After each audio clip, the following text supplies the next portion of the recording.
Morning, everyone. Welcome to your weekly success coaching session. Raj, Marley, Smita, and Christy. We're going to do this morning. Each one of you share with us what your win for the last week was, what your goal for this week is, and what's your biggest roadblock. Does that sound good? Sounds great. Okay, let's start with Marley. Marley, share with me your biggest win of last week, your goal for this week, and your biggest roadblock. Okay, so I gained a client and we're currently looking at, thank you.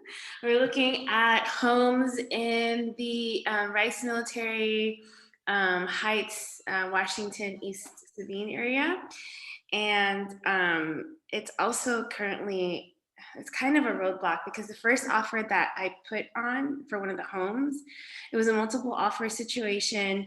And I was on the lower end of the multiple offers. I was like, oh my goodness, people. Yeah, so that was my roadblock. We're still continuing to look at houses, even like today at 4 p.m. I have a few showings of them.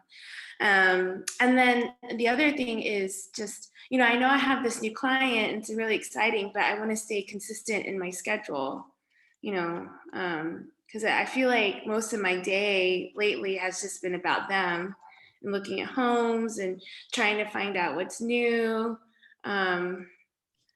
Things like that. Love it. So what you're sharing with me is you had a win, you got a new client. Within the same client, you're trying to make offers, but your offers are getting rejected. That's kind of a roadblock. Mm-hmm. But with this client, you're spending too much time erratically, showing homes, but it's causing a conflict when doing other tasks. So when we come to you, I'll discuss that in detail. Smita, how about for you? Your win, your goal, and your roadblock for this week. So my win, I think more than a win, I'll call it a breakthrough. I have finally understood that the world needs me and I need to get out there more. they need my message, they need me, and I'm getting out there. Love it. And we'll definitely talk about that. Your biggest roadblock right now, Smita? So again, I won't call it roadblock, I'll call it a challenge. Because next week, the goal for me for next week is to get people on Zoom calls, as well as it's a mix and match. I'm on two different things that I'm working on. One is branding, and then of course it's client servicing and client acquisition. So for me, the challenge would be to give enough time to both. And I think I need to just get a little bit more organized and probably time blocking, just get myself organized so that I'm able to successfully accomplish both tasks. Love it. Thanks for sharing. Raj, how about you, sir? I think my win for this past calendar week, excuse me, it was realizing that I'm good at what I do. There is a certain ability that I can kind of get into a client's mind and start connecting dots for them that they may not be thinking of. And then also just using the experience that I've gained in my 3 years here. I know, crazy, right? In my 3 years here, that further kind of moves the conversation along. So again, just stuff that you guys have talked about, where I have to kind of drive the showings and drive the search versus playing, defense and just kind of like, let's go here, let's go there, let's go here. What's your goal for this week, Raj? To get rid of one client in terms of find him a home and rid of warm clients, is what you said? Get rid of one client, but in a good, positive way, that I'm gonna find him a house this weekend and he's gonna sign. So when you say get rid, you want to get a client to the finish line. Yes. Rid is a negative word. Rid means you don't want to work with them anymore. So you want to get a client to a finish line in the next 7 days. So that's your goal. What's your biggest roadblock, Raj, right now? Once again, this guy. We were on our call last Friday, and I had things that I wanted to accomplish this week, but I have been playing a little bit of defense with this client.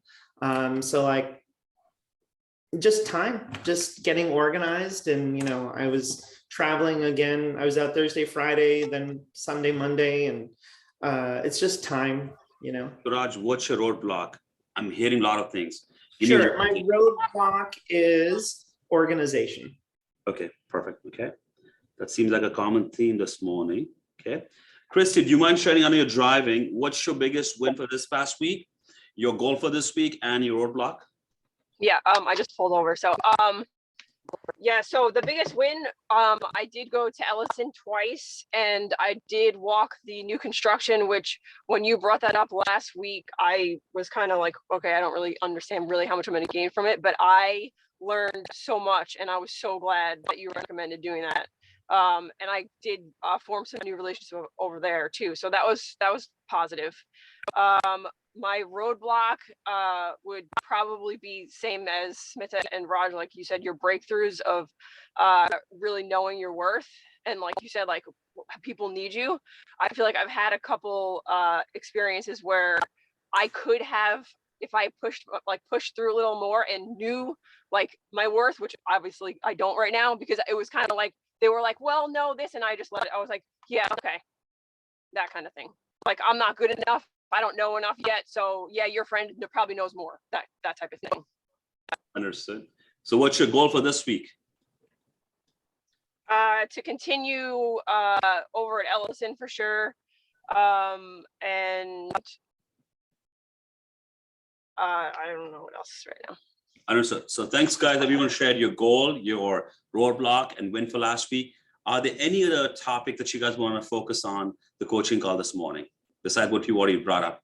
Does anyone have anything else they want to discuss this morning? You good? Okay. So let's start with Smita. Smita, you said this past week you were at a conference in New York and you realized that you had a breakthrough, that the world needs you. Clarify for me, when you say world needs you, is it your message? Is it your content? Is it your success? What is that the world needs of yours? All of it. I think my journey, because there are a lot of people that are probably in the same boat and have been. So I need to talk more about it. Definitely my message. I need to get it out there. And also when I see other people that are out there and doing things, they are definitely no better than what I am. So I just need to get out there more. So I've had self-limiting beliefs that I'm not good enough. And now I'm good with what I got. So I'm going to go talk about it. Okay. And your roadblock, that's what brought up first. And Christy says something similar where self-belief, self-confidence is not there.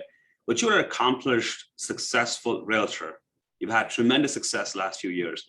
So what caused you to have limiting belief over a period of time? That now you say you had a breakthrough, but you were successful yesterday, you were successful 2 years back, but somehow you had an aha moment. Was it a validation you got from leadership team and people you associate with at the conference who said, wow, you're a rock star? Is it that you need external validation more than your own validation, Smita? I think it's a combination of a lot of things. There's one thing that has stuck in my mind, which you and I actually talked about a few weeks ago, where we had a coaching call and you said that if I keep chasing a number, I will never be, I'm always chasing a number, right? So that definitely stuck in my mind. And that's kind of what started turning the wheels.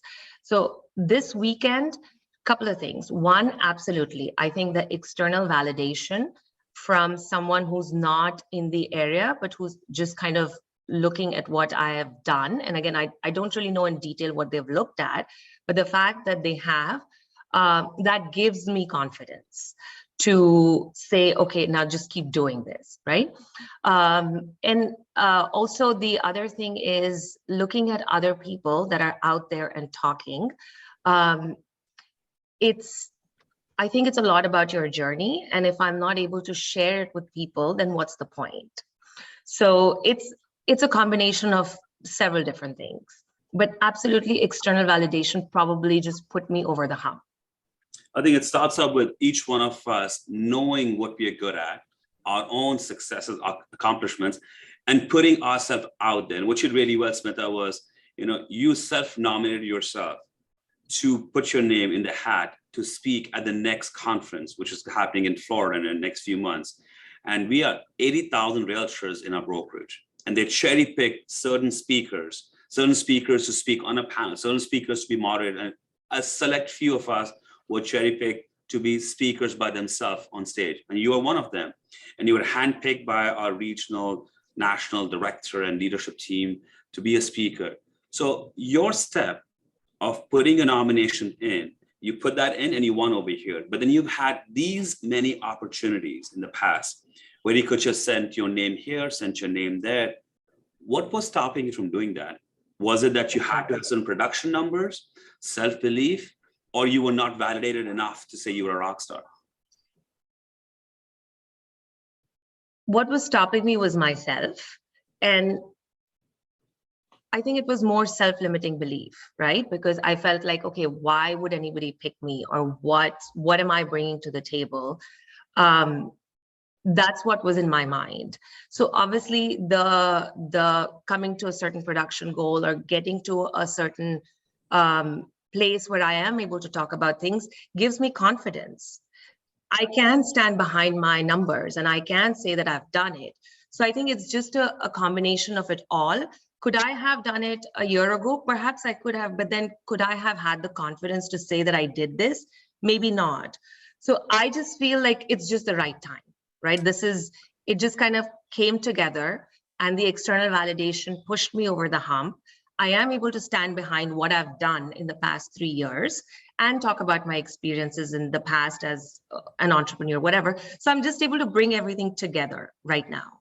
Smita, I understand what you're saying, but here's a perspective that you will never be ready. Where you're at today, in 1 year from today, you'll be even more successful. You'll be going on different stages, bigger stage, a bigger platform to be a speaker, to be a contributor. So when you say, well, now I'm here and now I'm able to demonstrate value and be on stages, I think that's where I disagree with you. That 2 years back, you were ready. 3 years back, you were ready. In fact, as a brand new agent, you were ready. Someone who left corporate America, got in the business, you gave up something to achieve something. So again, this applies to all of you guys today, Raj, Smita, Christy, and Marley, that where you're at today, you're doing better than others around you. Will there people be doing better than you? Absolutely, yes. There are going to be always somebody who's a better speaker, better realtor, more successful person than yourself. But if you don't put yourself out there, it seems that you have a fear of rejection. Who likes rejection? Everybody hates rejection. I'm going to ask somebody to go out with me. They better say yes to me. I want to work with a client. I'm going for a listing appointment. They better work with me and hire me a listing agent. Now, when you fear rejection, you want to line up all your ducks and get everything lined up so that you have that win. It is not about winning, guys. It's not about winning. It's about getting more and more opportunities. Even if you get declined by multiple sellers as your listing agent or multiple platforms that you apply for, Smita, but you will know, okay, you know what, here's what was missing in my portfolio, in my profile that I got to get better on. So I love what you're saying about your message needs to be shared. In 30 seconds or less, share with us right now, Smita, what's your core message? What is that you want to be known in the market for? Okay, so my message is that I believe that we should have more women, female millionaires in this world. And I do believe that to be able to do that, real estate is the best platform. To be able to leave a legacy, we can absolutely do that with real estate. And so that's what I want to talk about. Love that belief system, Smita. So are you a millionaire in real estate? Absolutely. All right, so how many years have you been a millionaire for? Well, I mean, probably like a year and a half or 2 years. I mean, it took me time to build it up, but yes. Is it 1 year, 1.5 years? How many years have you been a millionaire in real estate? A year. A year? So what took you a year to come out and make your message? If you're a millionaire a year back, why didn't you have a message out a year back? Great question. I don't have an answer for that. So this is where your core message is you want to be a millionaire, women millionaire, and platform is real estate. But I didn't hear the validation. I struggled to be a successful realtor, but now I'm a millionaire realtor and I want to impart my knowledge base, my expertise to other people like mine, like myself. who may be struggling to get to the same platform or get to higher level of success that I've accomplished. Does that make sense? So you Yes. give a spiel, but then I want to first confirm, are you really a millionaire? If Right. I say, listen, I want to make you as a realtor who's going to produce over $100 million in sales volume. I say, Kunal, have you done that first? Right. Right? So in your message, in your whole philosophy, there has to be some validation coming from you. So thanks for sharing about that, Smita. Raj, let's talk about you. So you shared your limiting belief is that you have a lot of self-doubt, but then when you got this client and you said your win was realizing how good you are and why people need to be working with you, correct? So there has to be a reason why you had this big aha moment this past week that you are a rock star, that you are really good, you have talent, you have the potential. What was that moment, Raj? Do you mind sharing with me? It is when I can feel that I've gone on offense, right? Where I'm bringing opportunities and listings and ideas to the client, as opposed to getting a 20 listing dump into my lap. And then also, again, the roadblock of not proper time management. I'm not going through all 20 to weed out the bad ones. Anything I can't get an appointment for gets weeded out, right? So it's that moment of going from defense to offense where that's where I get my strength from. Okay. And what you're saying is that in the past, your clients drive your time, drive your commitment towards getting to the finish line. Now you say, I got to take more control over directing them, telling them, hey, you may have shortlisted 20 homes. I'm not showing you all 20 homes, but let me tell you which homes will make sense for you and your family because of what you shared with me, the wants and needs and all of those, correct? Correct. So if a client comes to you and says, I want to see 20 homes or 30 homes, what are you going to say to them today? I'm going to say, well, let's take a moment. Let's go through those 20 homes and let's understand and articulate what your goals are and what your family's goals are. And not even just based on photos, but let's really study the listings and then only go out to 10 if that's the number. If it's really 20, okay, we'll go see 20. But I know this market very well. I know floor plans, I know locations, I know neighborhoods. This is why I'm here for you to make sure you don't have to go see 20 homes. Okay, so you'll make the list shorter because you want to save your time in driving around. You also said that you want to get one client to the finish line this week, correct? Yes. You have a specific client in target, or you just want to say a client? No, this specific client, just quickly, the company HomeLight. I've tried to use them with my clients on several occasions. And Will Rice, who has spoken to us, kind of blessed me with a referral. So I was very, very appreciative that he thought of our team and specifically me to handle this client. Client is relocating from Ohio. We've just talked, we've known each other or been Zooming for a week. He showed up Tuesday. Raj, this is too much detail, man. Come on, shrink it down. If you're saying you want to get your client to get to finish line and you want to shrink your time commitment, again, even when you're sharing with me, tell me concisely, you have one client to get to the finish line. What exactly are you going to do to get in the finish line this week? Prepared before we go out. Last night I prepared. Okay. So what's the price range you're looking at? 650, but he could go up to 750. What market? What area? Katy or Sugarland.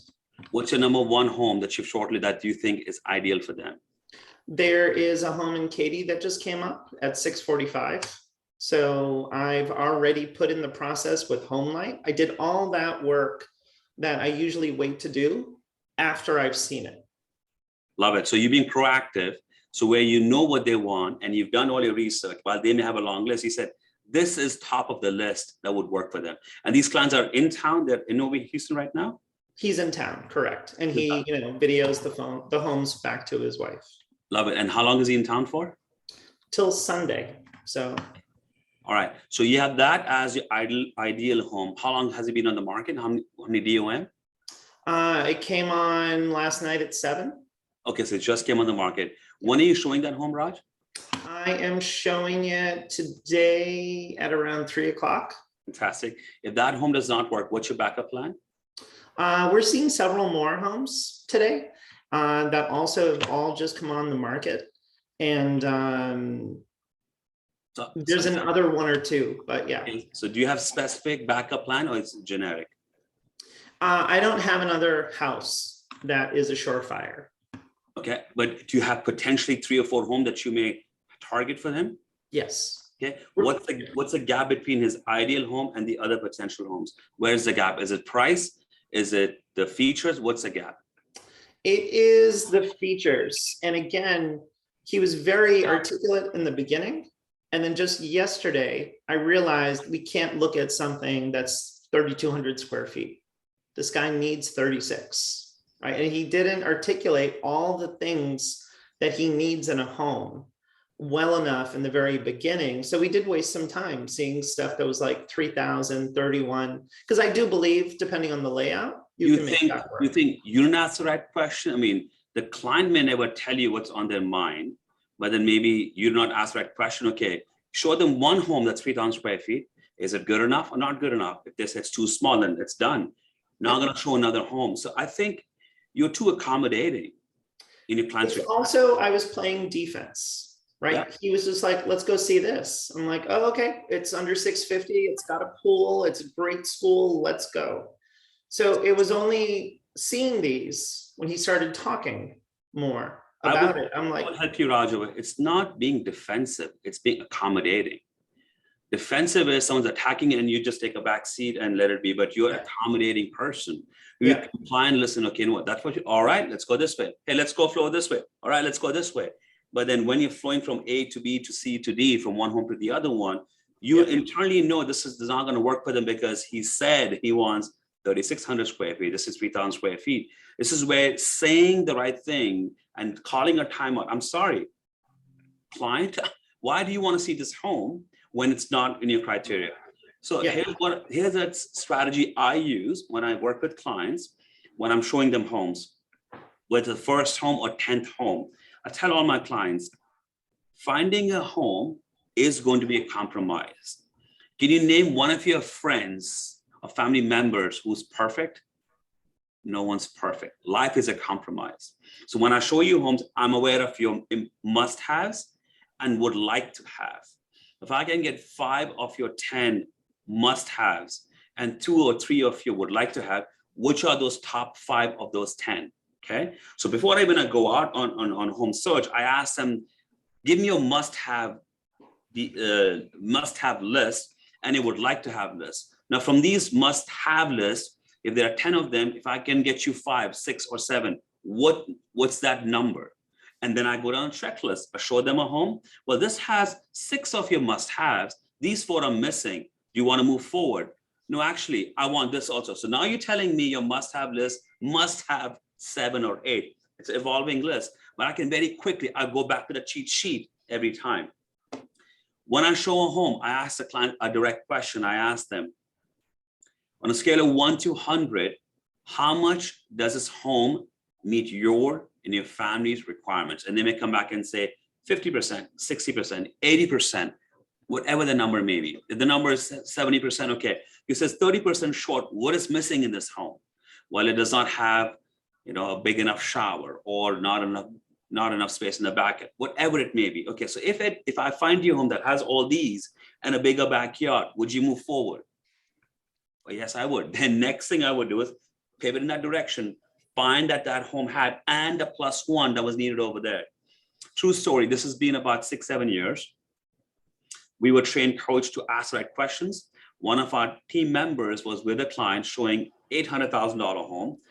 And once he was done showing the home, he was trained to ask the same question. He asked the husband, wife, what do you think about this home? Well, the home is nice, but it does not have everything. So a team member, Corey, asked them, give me a scale to 1 to 100. What score would you give it? Husband says 80, 85%. Wife says, actually 90, 95%. So Mrs. So-and-so, what's missing in this home?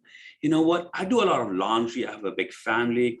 The laundry room, washer dryer is situated in the garage. I wish it was inside the home. well, what else is missing, Mrs. Buyer? And she said, well, that's it. So you're telling me that having a washer dryer in the garage is the biggest roadblock for you, but the price is right, location is right, the finish is right, and you love that room, the sitting room overlooking the backyard. Yes, I did. So you're telling me that in this case, you're not able to move forward with this purchase because of the laundry room. What if we can make this modification, and this is behind the garage wall, and we add access point from inside them? Would that make sense? She said, I could live with that. And within a day, they made an offer on the home and they bought that home. The key thing was zeroing in on what was missing, asking the question, this is missing. What are you willing to compromise on the other things that will be missing in the next home that we find? That kind of makes sense, Raj. This is the most timely coaching I've ever gotten. It's almost just like doing a steroid right before I go out to play, because again, this goes back to not focusing on asking those questions, right? So now I've got my list and I am going to do those things. So like, okay, Faisal, 0 to 100, how do you feel in this house? Why?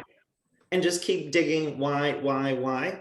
And then I can look at the rest of our list. Well, this home doesn't have that, that home doesn't have that. So we get that, down. That's great. Thank you. Love it. Hey, Super Ed in the house. How are you doing today, buddy? I don't know why I thought it was 9:30. That's all right. Don't worry about it. Hey, listen, I'm going around the room. Start thinking about your big win for this past week, your goal for this week, and your big roadblock. All right? Marley, Kunal, can I just say one quick thing before I have to leave? Yes, please. Smitha, I think you had a really good week of preparing for this phone call today. So shame on the rest of us for not going to New York. And I think the only thing that changed, it's not about confidence or anything. It's about, Kunal's magic word, mindset. Awesome. Thank you, Raj. Have a great day. Thank you. All right, Marley. So you shared with us, you had a big win. You gained a client. You're on a multiple offer situation where you got outbid. But then your biggest roadblock is consistency in your schedule, not juggling as per the client's needs, but directing them effectively. So first, share with me, what was the lead source? How did you prospect this client? How did you go about winning him? He's my friend. He's actually no, he's more of my husband's friend. They're in the personal injury law industry, and we actually were discussing about him purchasing a home the past 2 months, but he was waiting on his mom to sell her home in Pennsylvania. Marley, but, too much information. See, simple question, direct question. What's the lead source? You said family friend, and that's it. Okay? Yeah, so he's a family friend. Perfect. Next question. You said you made multiple offers. How many offers have you made so far? I've only made one. Okay, so you made one offer, and that offer, it got rejected, and you shared that your offer was on the lower end. Yeah. Okay, so what was the list price? The list price was at $489. What did you offer? We offered it at $500. You offered over list price, Yes. but even over list price, it got rejected. Oh, yes. Okay, what feedback did you get from the listing agent? That that 5 other offers were higher than mine, Okay. and those 5 offers had no waiver. No appraisal waiver. Had a partial waiver. Okay, who found this home? My friend. So your client found the home, said, Marley, I want to go see it. Let's put an offer. How motivated was he to buy this home? Very motivated. Okay, He told me comfortable. He's like, I'm comfortable making an offer. Okay. I'm like, okay, let's do it. Understood. So who came up with the offer price of 500? He did. Okay, so he said, Marley, I would like to offer 500. What research analysis did you do to validate his decision of making 500 offer? I looked at the houses that were sold around that area. Okay. There was a home that was sold at $495 within the past 6 months. And so him making that 500,000 offer, I thought that was pretty accurate. Love it. So you did your due diligence analysis. Next question. Yeah. Now that his offer did not get accepted, is your client saying, well, I could have offered higher? Did he make the comment? No, in fact, before we made the offer, he said, my limit is 500,000. And I said, Okay, but it did encourage him to look at homes a little bit higher than 500,000, to which I had to stop and say, hey, Jeff and Tina, are we okay looking at homes a little bit higher than 500? Because my understanding was that 500 was the limit. I love it. They both said yes. And I said, okay. I love it. So what you're saying, Marley, for that specific home, they're willing to spend up to $500,000, but they can potentially buy a home that's more expensive, Yeah. right? But in this case, your clients, Tina and Jeff, do not have regrets. Oh, we could have offered 510, 515, or 505. If they lost on this home, they're okay with it, correct? Yes. So why is that a roadblock, Marley? Well, it's not that's not the roadblock. I think the roadblock is because I noticed that I'm spending a lot of time looking on har.com and searching homes for them and sending them over to them. And then I realized like, oh, I should be prospecting. I should be making Instagram posts. I should be doing all these things. I should be talking to more people, you know? And so I just get worried that this one client may take over my time, even though actually they shouldn't. It's just more on me to understand my time blocking and schedule. I understand. So what your roadblock is dedicating too much time in client servicing, which takes away time from client prospecting, which can lead to more clients that you work with, okay? Yes. I'm gonna ask you a key question. Do you have blocks of time that you dedicate for different activities? No, but I will say this, ever since joining the Seth Brothers team, I'm beginning to understand it more. Right. So I wake up in the morning, I get ready, I go to Sugarland to go to Agent Hour. And then from Agent Hour, I'll look at, you know, I'll prospect or stay in the office for a few hours. Okay. And if I have time, then I can go to a new neighborhood, like a model home, like Sienna, for example, because I'm in Sugarland, and check out the model homes there. And then, you know, and then go on with my day after that. Okay. So you have some routine. To understand it. Okay. So you are following a routine on a daily basis, regular basis, doing certain tasks. Yeah. Do you have clarity of the buckets that you need to have in your calendar on your schedule on a daily basis? No, not yet. Well, hold on. Let's backtrack. So because this year is the year I need to start taking CE classes for the renewal, I've been focusing on that. And so the thing is, every time I take these CE classes, I'm even more educated. So it pushes me to take more CE classes. So I guess my point is that in terms of the bucket, education is one of them, for sure. Whether it's a CE class. I got that. Or, education, continuing improvement is a bucket. What are your other buckets, Marley? Well, the other thing was to meet with people for coffee dates or lunch dates. And that coincides with Sonnet's saying of you need to have conversations with 5 different people every day, whether it's online or in person, whatever. So I guess, was it conversations or meetups? You mean prospecting is a bucket? Yeah, yeah. What are the other buckets, Marley? That's it. Yeah, so you're saying in your daily activity you have 2 buckets. One is education, getting, and second one is prospecting. Okay, Smita, you've been in business for a few years and you do different activities on a daily basis. What are your buckets?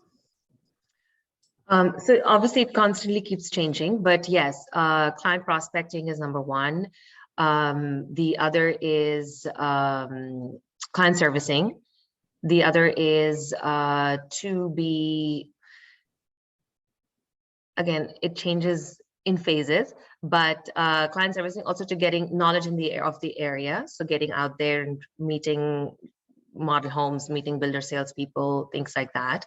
The other is, did you say something? Sorry. The other is branding, you know, putting yourself out there, maybe Instagram posts, social media, whatever you're doing. So marketing. That's what I have. So Smita, I'm not clear. You said it keeps changing. Why would prospecting, client servicing, branding, and getting education would not be part of your day-to-day activity consistently? Great point. I think for me, I just added the branding part of it, but it comes in the bucket of marketing and branding. So when you said it keeps changing, your buckets keep changing, what do you add? What do you remove from these buckets? More time towards marketing No. now. Pause.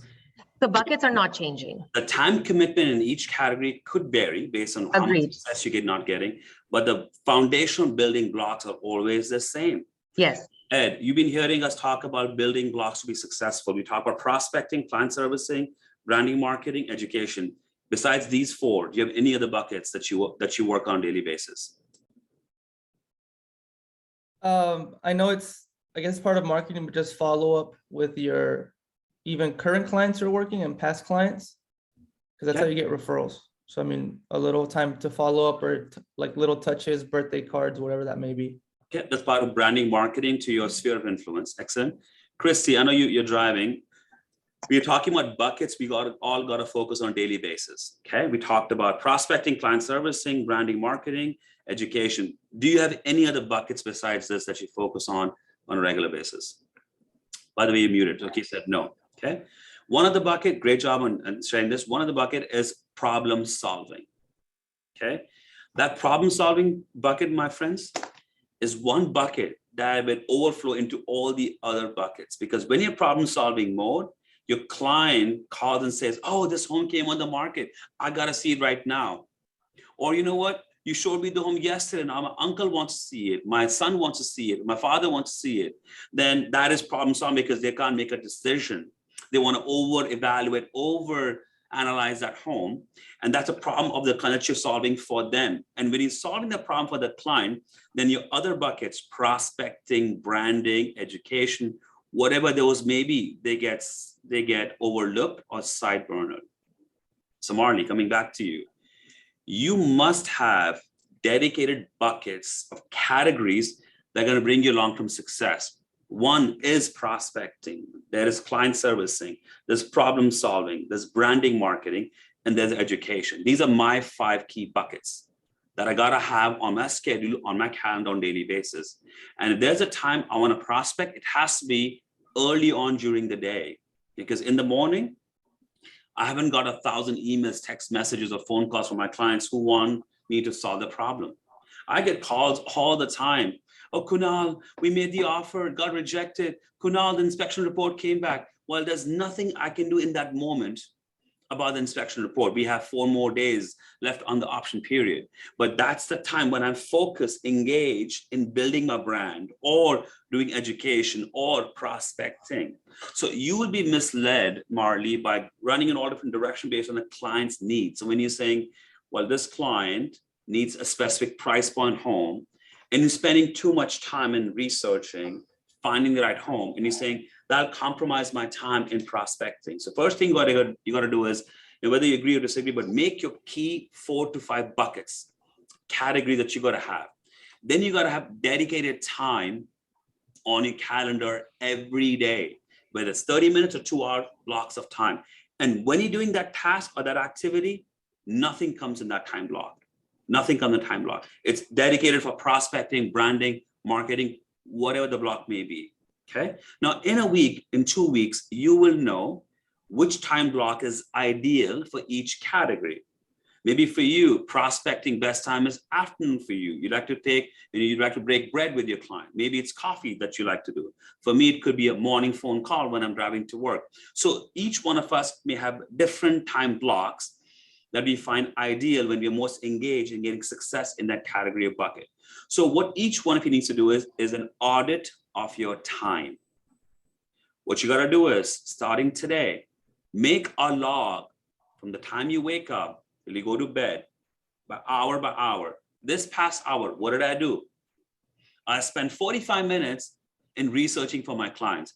This past hour, I spent an hour on the phone listening to my client complain why the offer got rejected. Okay. Once you do an audit of your time on a daily basis for a week, you will know where you're spending your time in the most ineffective activities.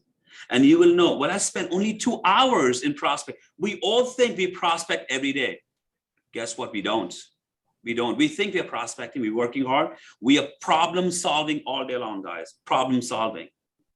whether it's for our own clients, our personal problems, offers getting rejected. It's problematic solutions that you look for all the time. So it's not about problem, it's about getting clarity of buckets that you got to focus on. So audit of your time is needed, where you realize and take an inventory of, I'm spending too much time in this or that category, but I'm getting no results. Or I'd only spend 2 hours in this category, builder rounds, going to Sienna, going here, going there, going to Edison. And you know what?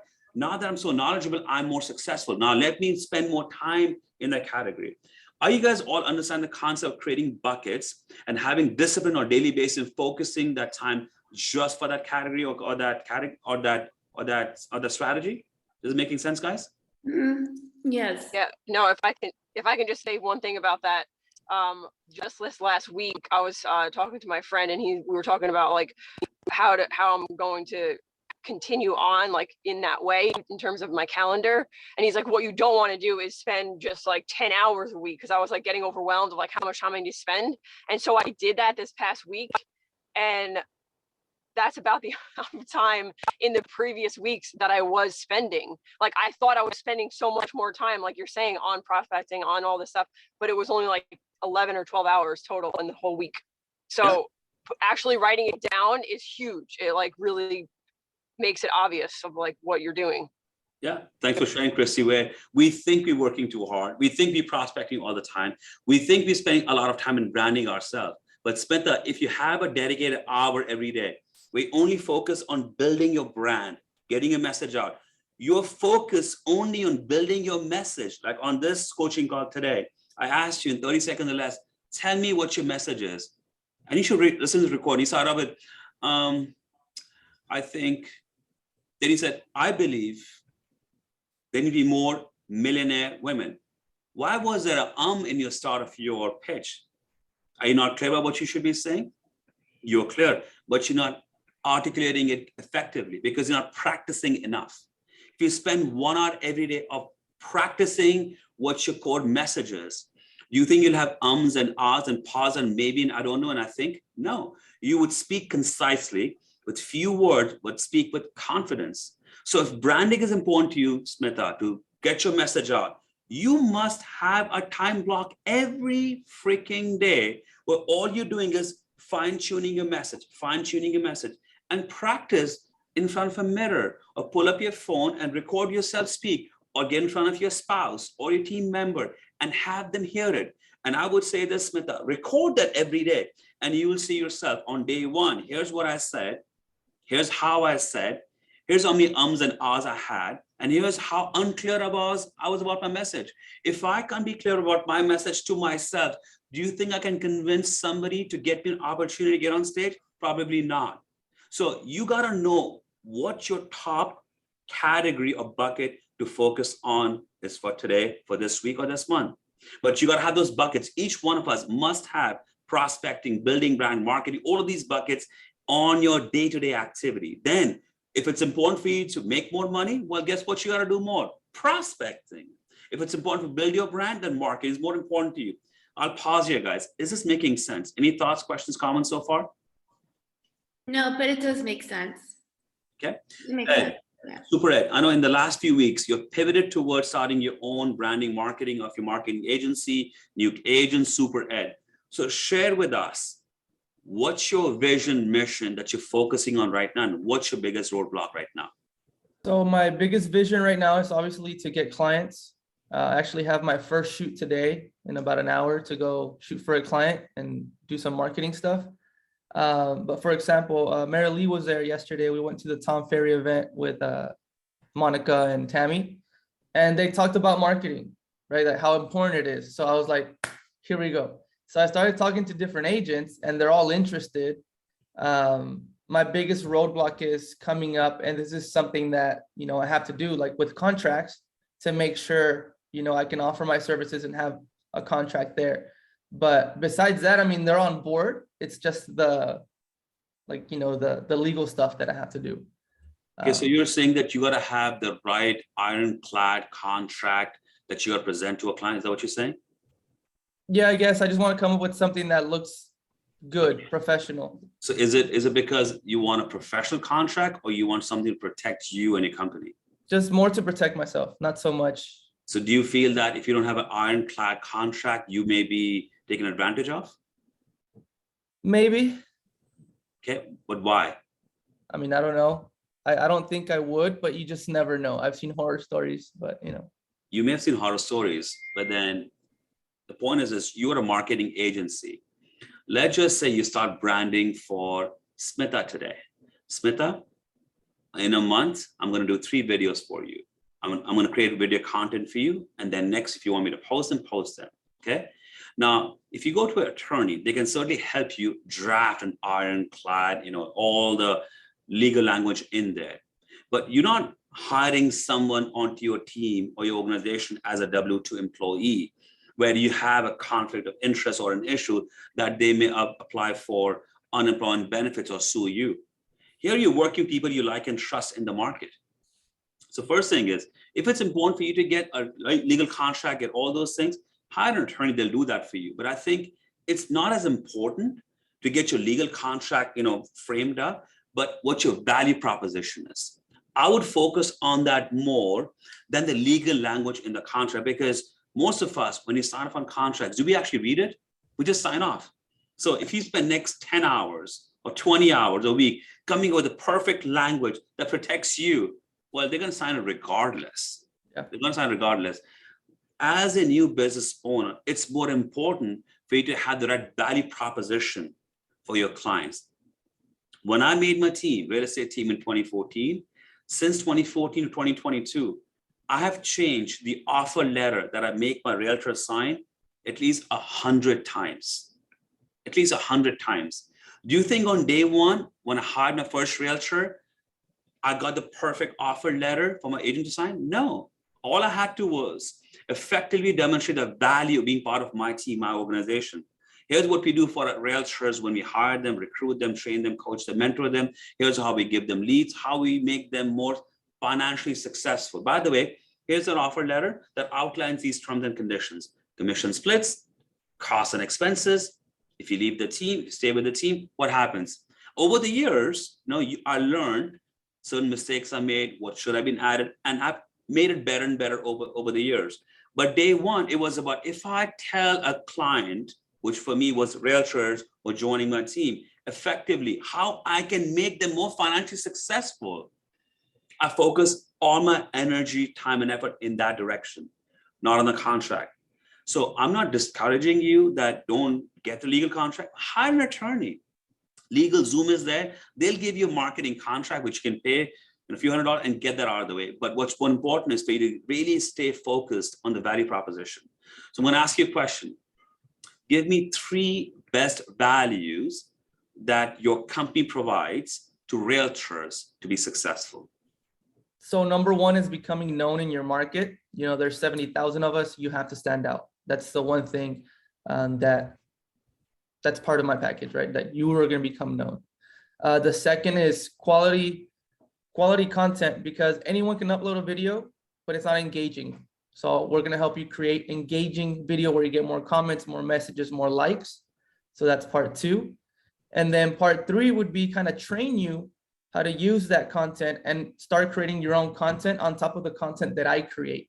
That way we're hitting, multiple postings a week. Some stuff's professional from myself, and the other stuff is what I taught you to make your stuff look a little more professional. That way you don't have, random things there. It's all gonna look good. So you're gonna become the local expert in your market, and people that know you already are gonna recommend you. People that don't know you are gonna get to know you. So it's about being known. The more people know you, the more business you're gonna get. I mean, that's proven. It's a numbers game. So those are my 3 things. Yeah, you done? Yes. Fantastic.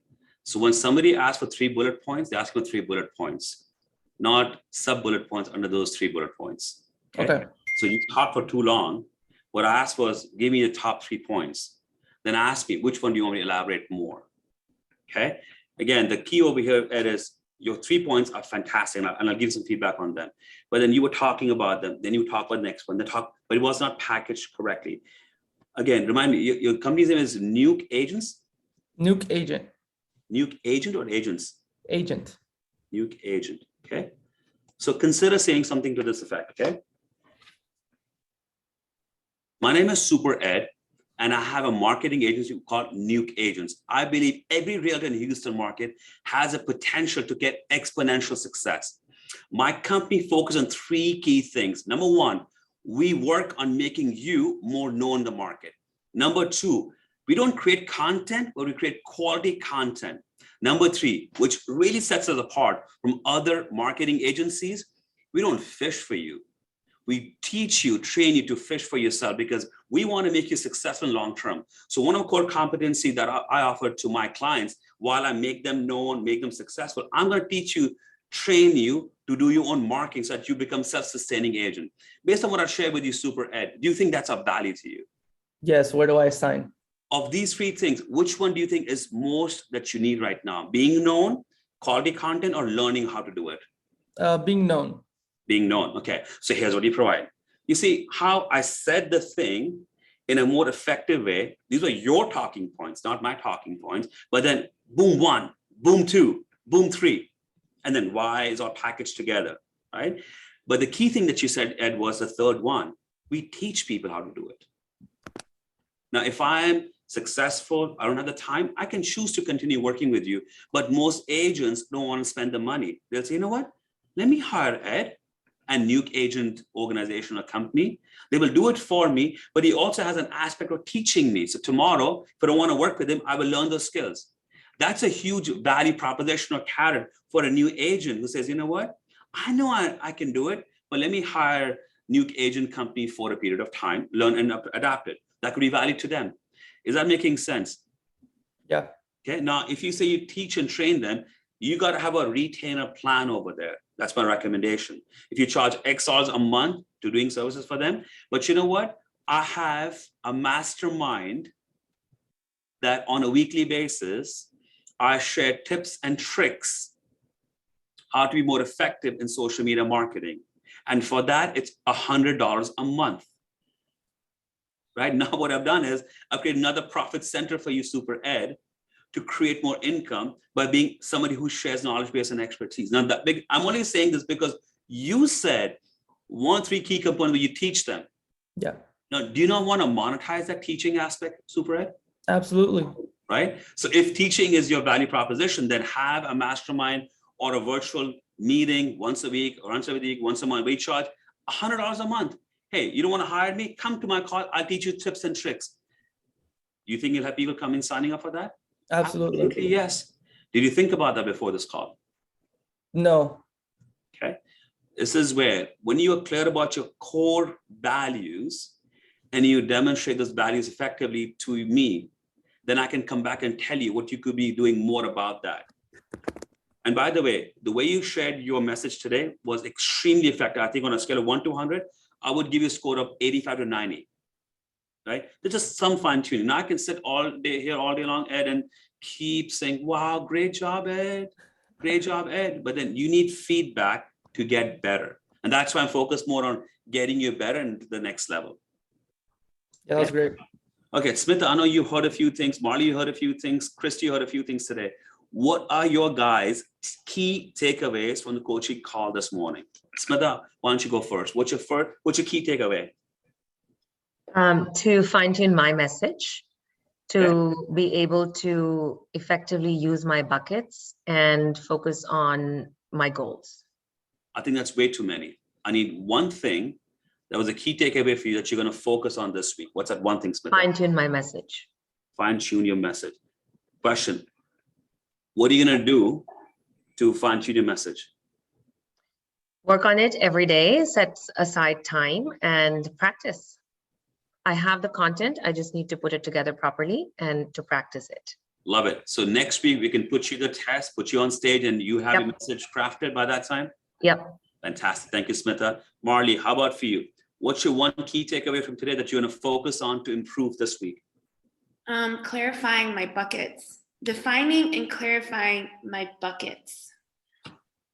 Love it. Love it. Fantastic. Do you think you'll be ready in a week's time? You have these buckets and you'll have them categorized into how much time you're going to spend each day on them? Yeah. Fantastic, Marley. Christy, how about for you? Yeah, that's the same for me. creating buckets? Yeah. Perfect. And again, since both of you guys have the same goal, exchange notes, talk to each other. Christy, what did you come up with? Marley, what did you come up with? What days are you focusing on prospecting? What days are you focusing on build arounds? And you can exchange notes and do that. Super Ed, for this week, what's your biggest takeaway from this call today? And what are you going to be focusing on? How to structure kind of my packages and my message and be clear about it, like the goals, like the bullet points. That's the main thing, kind of what you said, gets the message across, and then build on each one. That way, based on what they want, that's what I talk about. Love it. Let's nuke some agents, man. Let's nuke some agents. Guys, thank you for making time. And each time you guys come on this call, it empowers all of us to get better, get more effective, be more successful. You're committing to your own success today, not to my success. When you come for these calls, you guys share your wins, your losses, your roadblocks, and you guys get vulnerable. And when you do that, you're opening up to a circle of trust that we have on these weekly success coaching calls. Every day, we have this circle of trust. We come in, pour into each other. But once we're in the field, we're being judged by our clients, being judged by other people, and that's A-okay. But there's a time when you come and pour into one another, that's when we achieve more success and we get better. These coaching calls are about getting us to the next level of success. We're doing great. Well, we're going to be the best. Yes, guys? Absolutely. Guys, excited about this week? Yeah. Let's go crush it, guys. Let's go crush it. Come on. Have a good one, guys. Thank you. Bye, Bye. everyone. Bye-bye.